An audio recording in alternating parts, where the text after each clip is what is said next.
Our first speaker is Mr. Stephen Batson. He's worked for the South Carolina Emergency Management Division since 2001 and is currently the Chief of Staff.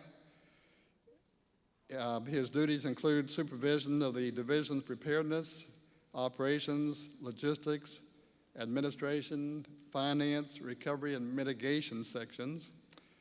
And he's going to talk to us today about one of the most significant weather events that the United States had last year, the extreme flooding in South Carolina.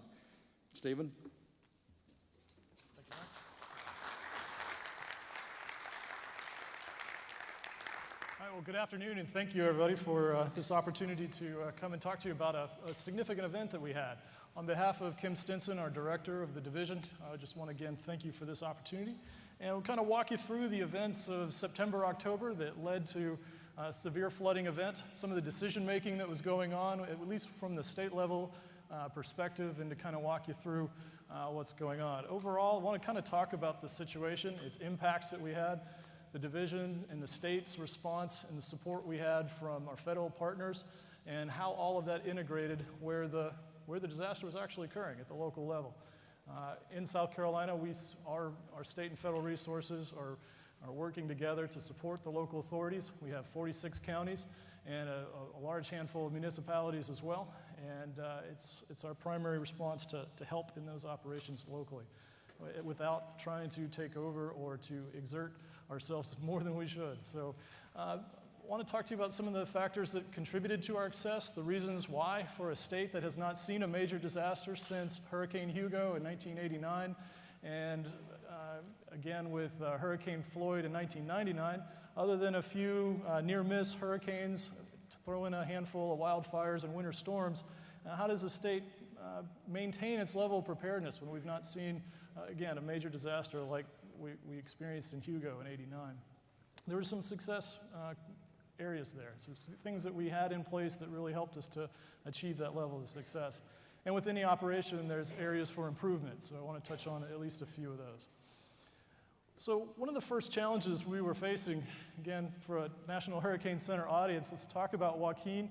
And as it was moving towards our coast, I think all of us along the East Coast were wringing our hands a bit throughout the entire 2015 cycle. And that many of the spaghetti models, as we like to call them, were a mixed bag. There are lines all over the place, and forecaster comments with little model agreement or less certainty seemed to just kind of be the common trend for 2015. So when Joaquin was moving the direction that's captured here for you in the October 1 timeframe, we were starting to get very close to our decision points associated with needing to issue a mandatory evacuation for our coastal communities, our zones that would definitely flood in the light of storm surge and some of the other impacts. It takes us a while to do that. For a large Category 4 or 5 storm, we have clearance times of getting that last car out of harm's way that can exceed 40 hours of time. So in order to get those resources in place to effect an evacuation and provide transportation assistance for those who do not, we are pulling the trigger on some pretty expensive contracts in order to lend that level of assistance to meet some of the challenges of evacuating a large coastal community with heightened tourism that would be going on as well. So that's kind of our worst case scenario. With Joaquin, we're dealing with a storm that was at a lower category that wasn't necessarily driving the full megillah of evacuation response, but it did have some forecast tendencies to increase. And if you remember, Joaquin did increase to a capacity or a category factor that would have been a major storm had it not stayed out at sea. So from a planning perspective, state level emergency management, what do we do? Do we spend the money? Do we pull the trigger? Do we provide resources? And then how do you address the challenges of, well, you're not in the error cone? How do you explain that, well, storms can stray out of that error cone 1/3 of the time? How do you stress that some of these different forecast models are more sound and more reasonable than others? And particularly when the media gets a hold of this and showing some of these lines directly impacting certain jurisdictions within South Carolina, and newscasters with great authority indicating that we could see a hurricane making landfall in South Carolina as soon as Those are some real challenges that we face with state-level emergency management and working in partnership with all of our coastal counties to have that unified message. What is the talking point? What is it that we're basing our decisions off of, and why are we doing that? And how can we help along the way for citizens who need to know what to do and when to do it? So fortunately, we remember Joaquin moved offshore, but what was still floating around within this system was another low-level system moving into the area. It was about this point, actually before this point, probably closer to the October 1 time frame, that sitting on a conference call with our counties and the National Weather Service as our coordination effort to make sure we're all on the same page. One of the National Weather Service forecasters indicated that what we'll be looking at is career-defining rain. What? What is career-defining rain? I don't want my career defined by rain, but that was how it was portrayed. That certainly got my attention, got other people's attention, and we were looking at a low that, again, was feeding off of some of this moisture associated with Joaquin and some of the other areas, and this graphic tries to give you an indication of what we were in for. And October 4th was some of the heaviest rain bands that our state experienced.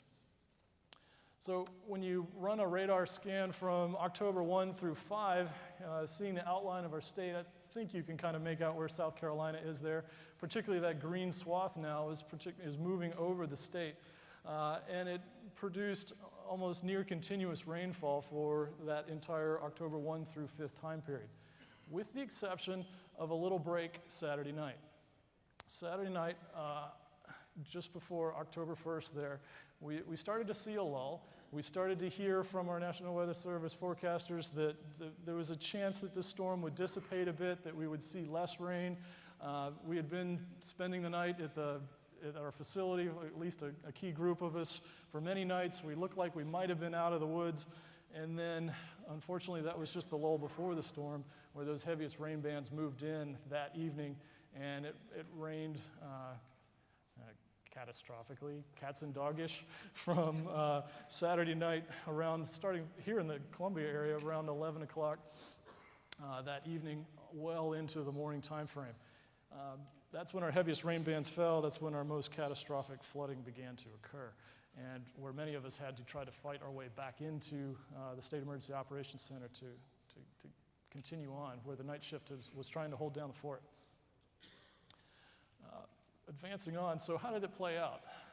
Looking at the state in terms of where the rain fell, with that conveyor belt of moisture again falling on our state where you saw it from the previous slide, purple is over 20 inches of rain. Reds and yellows are in the 12 to 16 inches, and that far outreaching yellow and lighter green colors is still as high as 8 to 10 inches worth of rain there. So what you're looking at is also a map that looks very similar to our disaster-declared counties as well. The heaviest rains produced the impacts that ultimately drove the declaration, or reaching some of those key thresholds that drove the declaration for those counties. So it's about here that I want to transition to a video to kind of continue to tell the story. I'm going to talk over the video, but it does provide a lot of the key points, highlight some of the key players that were involved in our operation. This is a video that was produced by our National Guard folks. The National Guard Public Affairs folks were able to take some of the footage that was, capture some of the activity that was occurring at the local level. It's a bit Guard-centric, but that's okay. They were a heavy partner in our operation, and we would not have had the level of success that we achieved without their cooperation and participation. So, key thing with the National Guard's level of participation, they were integrated. We'd had opportunities to practice with them earlier. Their DISCA mission was not something that we were inventing on the fly. In March of that year, we had participated in a vigilant guard exercise that was tossed over to South Carolina after a state decided that it might have been too much of a headache to participate in a large DISCA exercise like that. South Carolina had previously participated in one in 2008 in the Beaufort area, and we picked it up again in 2015 and used it as an opportunity to really integrate DISCA operations with our civil authorities and practice executing a lot of this effective coordination that really helped us to have that level of success. So many of the same counties that participated in Vigilant Guard in March of 2015 were the same counties that were hit with this storm in October. So you had the players, you knew the people, you knew the processes, and you effectively exercised and even made some corrective actions that helped make this operation flow a lot smoother. So I guess it's kind of getting out of sequence, but to throw in a lessons learned or a best practice, don't miss those opportunities to practice with your military partners. They speak a different language, they are acronym heavy, and sometimes they don't quite understand the civil authority method because they're used to working in a top-down environment. You've got to flip them upside down and help them to get reoriented again, that they are supporting civil authorities. But at the same time, the capability that they bring is well worth any of the challenges that you may face. This storm and the associated flooding that it brought ultimately produced, in terms of disaster statistics, 19 fatalities. All of those fatalities were related to motor vehicle related deaths, where individuals were either washed away by floodwaters who did not heed the warning to stay off the roads. We did lose one DOT worker who was doing emergency work along the roadways, and others who, again, the storm hit with its most significant rain Saturday night. The damage occurred at night, and then some folks got into their cars and tried to head to church Sunday morning, and unfortunately were counted among those fatalities. As a very rough estimate, and you know it's very difficult to try to categorize how many citizens were displaced, but we're thinking somewhere in the ballpark of 20,000 citizens were displaced from their homes, choosing to go and stay elsewhere as a result of either living in a flood zone or needing to go to where they could find a safer place to be.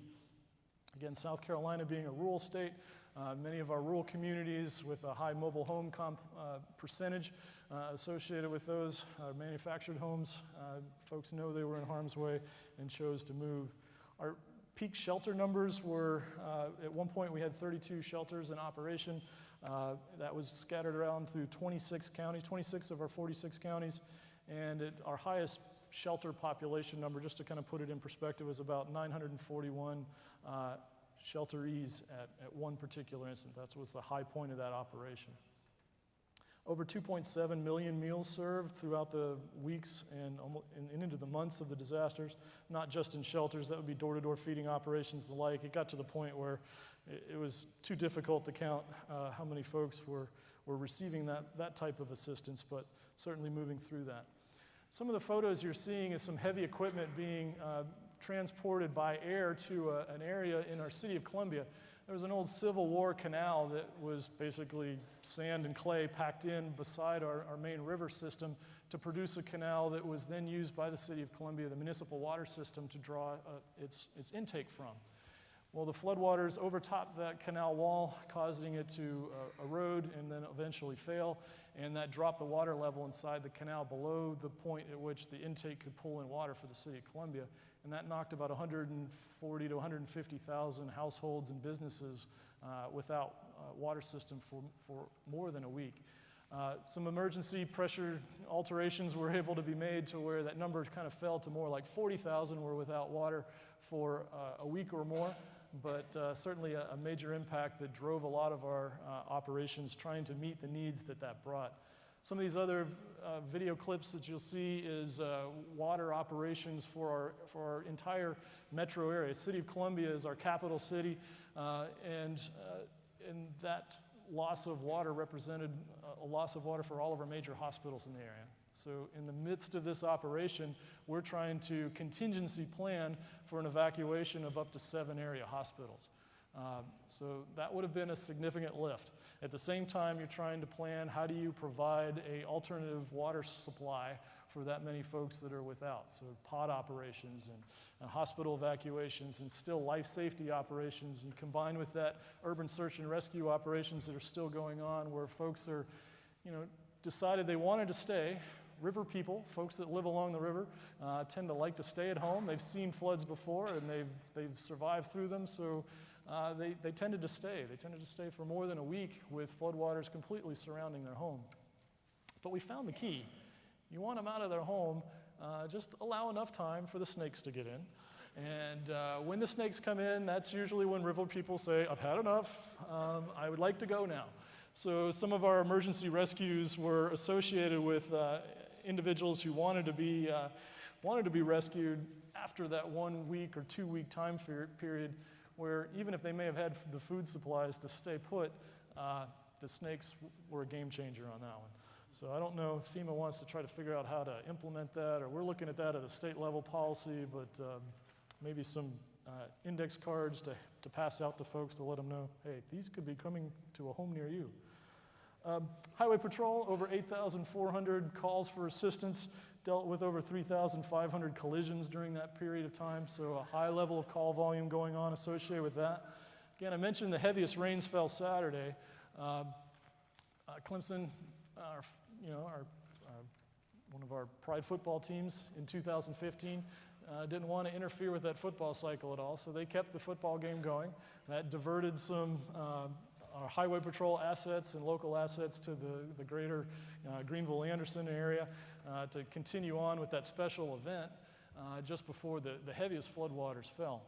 Now, that might have been a blessing, because we did have quite a few Columbia residents that hopped in their car and drove up to the Clemson game, inadvertently removing themselves from harm's way when those heaviest rains fell that night. It did make it a little difficult, though, for them to get back home, but that was some of the challenges that we faced. We did experience, with that much rainfall over such a broad area, multiple river systems being impacted. We had over 36 dams that failed, and another 75 beyond that were placed on emergency orders, meaning that what inspectors found when they crawled over and inspected them was that they were more than likely going to fail under the current circumstances. Since then, about a third of those were breached in a controlled manner so that they could reduce the water level and help with the flood so that it was done under a more controlled environment. Another third were repaired. And unfortunately, another third of those 75 that are under emergency orders are still under those emergency orders. And our State Department of Department of Health and Environmental Control are still working with those private dam owners to try to remediate those causes or take the matter under their own charge. We lost over 500 roads and bridges. Again, so many water rescues, it began very difficult to try to take count of. And beyond that, this says 1,500, but again, others would quote a number of more like 5,000. So just tremendous disaster numbers for us. Again, South Carolina had not seen a disaster close to this size since Hurricane Hugo in 1989. Floyd in 1999 gave us some challenges, and the other near misses that we had were nothing of this significance. So the damage to critical infrastructure and the second and third order effects of what that means were, other than what we could simulate and exercise, were new to us. One of our other best practices, which I'll highlight here, is our public information phone system. It was something that was created after Floyd. It was a volunteer group of folks from state agencies and other agencies that came in and manned a call bank for us to just handle our disaster information and provide them some location information to the nearest shelters or transportation assistance and the like. We basically gave them access to a common operating picture, and our information management system provided some management over them, and they could keep up with the operation and help to answer citizen phone calls as they were coming in. And they handled over 12,900 calls. For a group that had only ever exercised this in the past, this was a big win for us. A couple months prior to this, we lost our chief of logistics and our manager of the logistics process to another state agency through that competitive state agency swapping that goes on. I'm sure you experienced that in other states as well. That brought some challenges our way. But the new staff that came in, one of them was hired the day of, October 1st. Actually, October 2nd was their first day of work, and they got baptized by fire, as many people do. EMAC, 42 different EMAC requests came in from 10 different states to include as far away as Alaska for for individual assistance support were a great help. How many folks in the room, your state was an EMAC assistance state to South Carolina? So thank you. well, you can't say enough for the help that we received, very beneficial, and certainly appreciate that. So what did it do to our road networks? This is a kind of highlighting the high peak of over 500 roads and bridges that were impacted by the floods. This is the loss of all the major interstate networks in and around the Columbia metro area, to include a large section of outside of Columbia, the I-95 corridor. And many of you from as far up as New Jersey, New York, your citizens were calling saying, I have tickets to Disneyland, and this interstate closure is rather inconvenient. When can you fix that?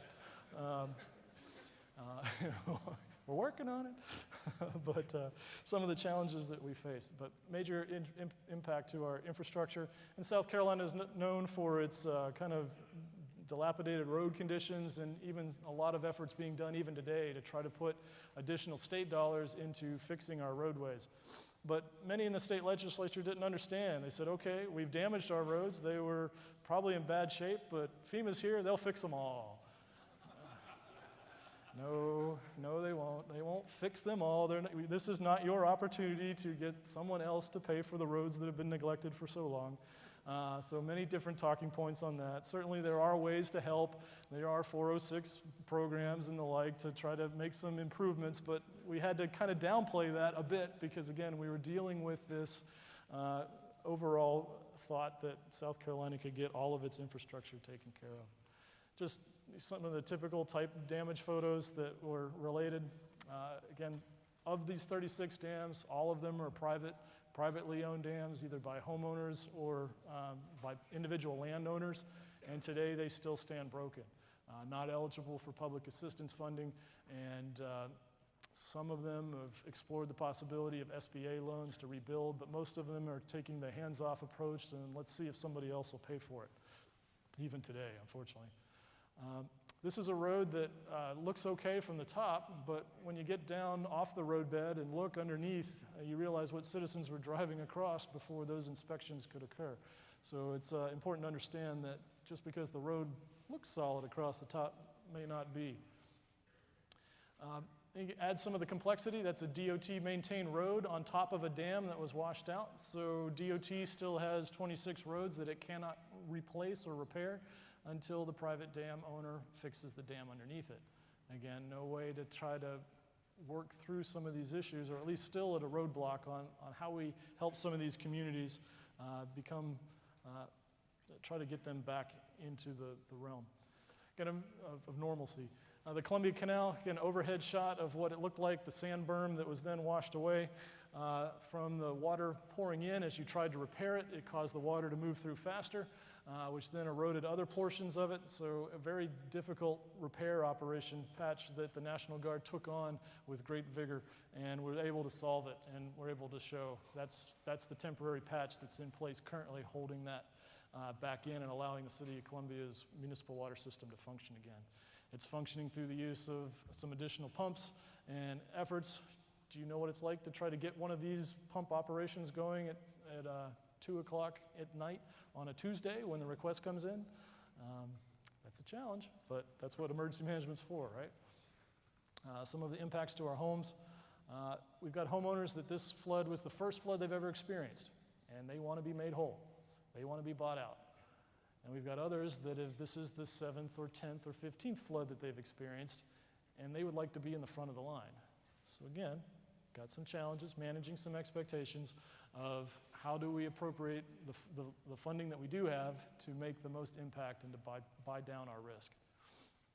Debris operations, certainly our state DOT stepped up and said, counties, municipalities, if you're interested, we'll do all the debris collection for you so that we're not bickering over is that a state road, local road, and try to maintain that. And we did have a handful of counties that did that. That was a best practice for us as well. Again, some of the homes throughout the state just kind of moving through this, some of our rescue operations, water distribution. This was a voluntary one that popped up where folks were handing out water just to be helpful. Certainly businesses that were impacted as well and able to move through this process. As with all disasters, donated goods, the challenges that brings. This church was not quite prepared for what was going to pour in order to help its community, and would like to get their facility back at some point. But this is really the face of South Carolina. This is how South Carolinians stepped up and provided whatever aid that they could bring. This is a makeshift neighborhood support station that popped up to render aid. And the voluntary donations poured in to help just these individual efforts off the map of emergency management, but certainly they're rendering aid. And all of the partners that make up our state emergency response team and our federal partners coming in to provide that level of assistance. Again, move through these for the sake of time. I believe I am out of time. So let me go back one. That is our director there on the right, Kim Stinson. It's our governor at the podium, our director of public safety with the red shirt there in the middle, and our adjutant general on the left. Again, overall disaster cost, looking at a state or non-federal share of about $69 million currently. Again, small rural state. Fortunately, it looks like the tourism can keep coming to South Carolina, please, so that might help us to offset some of these costs. But on the IA side, PA and flood insurance program, the numbers that Brian Kuhn was mentioning, very close to home. Our IA applicants around the $3,000 range versus the National Flood Insurance Program getting a much better financial assistance to help them in the rebuild process. And I've kind of tried to highlight through the factors that helped us to succeed as we went through this. We'll touch on areas where we need to improve and end up here. Information validation. How many people named Bob were on your fatality list? How do you do that? This disaster trivia that pours in and trying to manage some of the, did you feed 4,000 meals or 400,000 meals? Which one was it? And what did the folks have in Florence to eat last night? Some of the challenges that you'll face. Managing those information expectations, why don't you have your damage assessment numbers? The sun's up. Tell us how bad it's going to be. Those present some very significant challenges. And again, it's been so long since we'd had a disaster. Many of our elected officials and county officials are unfamiliar with how a lot of these different processes work. But they got educated pretty quick, and things are moving on. Some other challenges that we've got are spelled out there. I won't elaborate. I think they're pretty obvious for you, but certainly one that's going to give us some fits now that it's starting to warm up is mosquitoes. You add the complication of Zika on top of that, and now you've got mosquitoes that you've been neglecting since the flood who are now carrying Zika, maybe. What are you going to do about it? We have very little capability to address mosquitoes in South Carolina other than private contracting to get that done. There's not much organic resources in our state, so we've got some challenges. And with that, I better conclude because we've got much more to do.